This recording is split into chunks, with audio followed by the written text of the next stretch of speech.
Hello students and dear parents. ये message उन सभी स्टूडेंट्स के लिए है जो बोर्ड एग्ज़ाम्स के लिए प्रिपेयर कर रहे हैं, और उन पेरेंट्स के लिए भी है जो अपने बच्चों को बोर्ड एग्ज़ाम्स में अच्छा परफॉर्म करने के लिए हेल्प कर रहे हैं और एफ़र्ट्स कर रहे हैं। तो एकेडमिक काउंसलिंग के बहुत सारे केसेस में एक चीज़ बिल्कुल कॉमन है। कुछ स्टूडेंट्स हैं जो अभी भी अपने बोर्ड एग्ज़ाम्स को लेकर सीरियस नहीं हैं।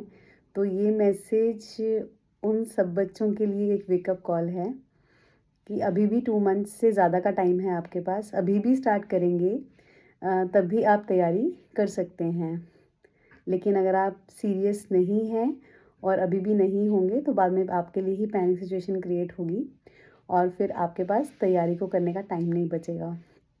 क्योंकि स्लो होना या एवरेज होना फेलियर को कंफर्म नहीं करता है, लेकिन अगर आप इनकंसिस्टेंट हैं, इनडिसिप्लिन्ड हैं और जैसे कि टाइम भी बहुत ज़्यादा निकल चुका है, तो फेलियर तो कंफर्मेशन फिर है ही, क्योंकि जब करेंगे ही नहीं तो होगा कैसे।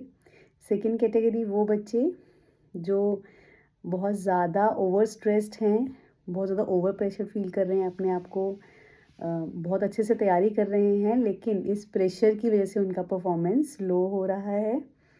तो उन बच्चों के लिए एक ही मैसेज है मेरे साइड से कि ओवर प्रेशर नहीं रहिए। अगर आप स्ट्रक्चर्ड प्रैक्टिस कर रहे हैं, प्लानिंग के साथ प्रैक्टिस कर रहे हैं और सीबीएसई के बताए हुए रूल्स के अकॉर्डिंग प्रैक्टिस कर रहे हैं, सैम्पल पेपर और जो भी कंपेटेंसी बेस्ड पीडीएफ्स अपलोड हुई हैं सीबीएसई वेबसाइट पे, आप उनको टर्न बाय टर्न कीजिए। और सबसे बड़ी बात है कि आप फॉलो अप लीजिए अपना, खुद ही आप एनालिसिस कीजिए, क्योंकि जितना भी मटेरियल सीबीएसई ने अपलोड किया अपनी वेबसाइट पे, सबकी मार्किंग स्कीम एंड सबके सॉल्यूशंस साथ में अपलोड किए हैं, ताकि आपको पता चल पाए कि आंसर्स फ्रेम कैसे करने हैं, कहाँ पे आपके मार्क्स डिडक्ट होंगे और कहाँ पे आपको कितने मार्क मिलेंगे। इवन कि हाफ मार्क कहाँ डिडक्ट होगा और हाफ मार्क कहाँ क्यों मिलेगा, वो भी उनकी मार्किंग स्कीम में डिटेल में मैंशनड है।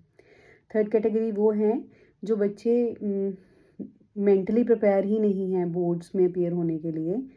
अभी लास्ट मंथ ही कुछ केसेस आए जिनमें पेरेंट्स को ये कंप्लेंट था कि बच्चे मेंटली प्रिपेयर ही नहीं हैं, उनके हाफ ईयरली एग्ज़ाम्स में या पीरियडिक टेस्ट में वो बच्चे फेल हैं या वो अच्छा परफॉर्म नहीं कर पा रहे और कंसिस्टेंटली उनकी परफॉर्मेंस लो है।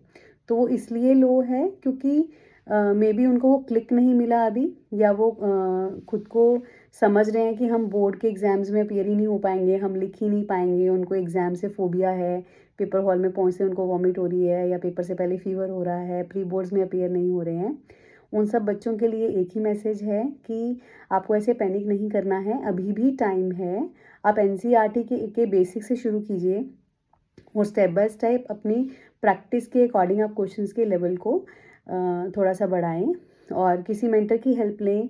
और जो पेरेंट्स अपने बच्चों को एकेडमिक्स में हेल्प कर सकते हैं, अगर आपके पास टाइम है तो आप स्कैप फोल्डिंग टेक्निक्स को यूज़ करके बच्चे की परफॉर्मेंस को ट्रैक कीजिए, उसको मोटिवेट कीजिए। कोई एक बुक लीजिए जिसके अकॉर्डिंग आप उस बच्चे को क्वेश्चंस करवा रहे हैं इजी लेवल से स्टार्ट करके, या कोई ऐसा टीचर या मेंटर देखिए जो बच्चे को 2-3 घंटे अपने सामने बिठाकर अपनी सुपरविज़न में प्रैक्टिस करवा पाए, फॉलो अप्स ले पाए और आपके साथ प्लानिंग करके ये 2 महीने जो हैं, 2 या ढाई महीने जो हैं, इनमें बच्चों को हेल्प कर पाए।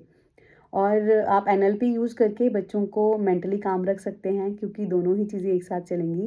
एकेडमिक्स पे जो है फोकस करना बहुत ज़रूरी है, लेकिन मेंटल हेल्थ भी बहुत ज़रूरी है। तो ऐसा नहीं है कि बच्चे बहुत ज़्यादा प्रेशर लें तभी उनकी परफॉर्मेंस आएगी। Mild stress is normal and it should be there, तभी वो कंपटीशन फील करेंगे और उसके लिए तैयारी करेंगे।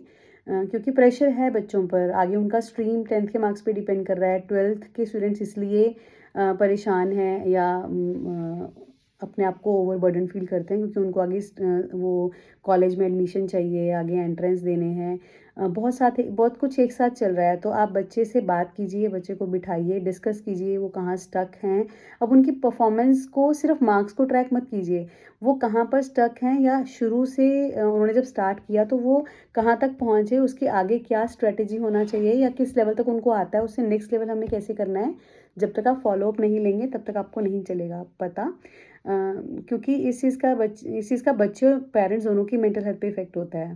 प्रेशर तो पेरेंट्स को भी है, सोसाइटी का भी है, उनकी खुद की एक्सपेक्टेशंस भी हैं। कुछ बच्चे भी ओवर एक्सपेक्ट करते हैं अपने आप से, या कुछ तो बिल्कुल ही कुछ ही एक्सपेक्ट नहीं कर रहे हैं, उनको लग ही नहीं रहा कि बोर्ड्स हैं। तो ऐसा नहीं है कि बिल्कुल ही छोड़ दें, और ऐसा भी नहीं है कि बहुत ज़्यादा मेंटली अपने आप को प्रेशर रखें। आप बिल्कुल बैलेंस करके चलिए। स्कैफोल्डिंग और एनएलपी को यूज़ करके आप एकेडमिक्स में, क्योंकि जो स्कैफोल्डिंग है वो आपका व्हाट एंड हाउ को सॉल्व करता है, और जो एनएलपी होता है माइंड कामिंग टेक्निक्स होती हैं, छोटी छोटी टेक्निक्स हैं, आप उन पे काम करके बच्चों को मेंटली काम कर सकते हैं और उनको हेल्प कर सकते हैं कि वो अपनी परफॉर्मेंस को ग्रो करें। और आप कोई स्टेप बाय स्टेप कीजिए। स्टेप्स हैं, सीबीएसई ने पहले से मेंशन किया है। आप एनसीईआरटी से स्टार्ट कीजिए, सेकंड बुक आपकी एनसीईआरटी एग्जाम्पलर है। उसके बाद सीबीएसई ने कॉम्पिटेंसी बेस्ड जो है पूरी पूरी बुक्स अपनी वेबसाइट पे अपलोड की हैं, वॉल्यूम्स हैं डिफरेंट, उसके आप उनको डाउनलोड कीजिए, प्रिंट आउट निकलवाइए, बच्चे को प्रैक्टिस करवाएं, फिर उसका फॉलो प्ले मार्किंग स्कीम से मैच करें, बच्चा कितना कर पा रहा है। फिर कोई एडिशनल बुक, अगर अभी तो टाइम नहीं है, फिर सैम्पल पेपर्स कर सकते हैं आप। देखिए बच्चा 3 घंटे पेपर में बैठ पा रहा है, नहीं बैठ पा रहा है, उसका उतना कंसिस्टेंसी है, टाइम मैनेजमेंट कैसे है, कौन सा सेक्शन पहले अटेम्प्ट करना है और कैसे अटेम्प्ट करना है, इन सब चीज़ों पे स्टेप बाय स्टेप काम करें। आप सिर्फ मार्क्स को ही असेस नहीं करें कि उसके हाफ ईयरली में इतने मार्क्स आए हैं तो भी प्री बोर्ड में इतने क्यों नहीं आए। आप उसकी परफॉर्मेंस ट्रैक करें कि वो कहाँ पे स्टक है, उसने कितना किया है। Thank you.